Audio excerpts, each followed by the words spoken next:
دستگاه XS Max با ایجاد ضربه‌خوردگی شدید، LCD قبلی دستگاه، LCD جدیدی که ما روش انداختیم. تاچش خیلی به سختی عمل میکنه و اینکه داکتش هم شکسته. قاعدتا فیس آیدیش نباید کار بکنه. بریم که کارهای تعمیرش رو شروع کنیم.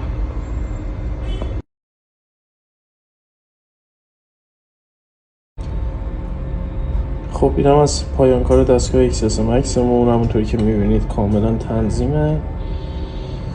بریم برای تست خود فیس آیدی.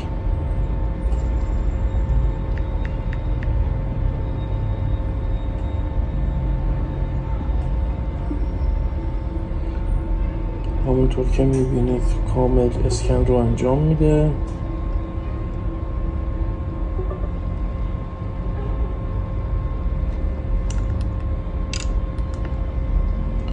اینم که تست سلامتش.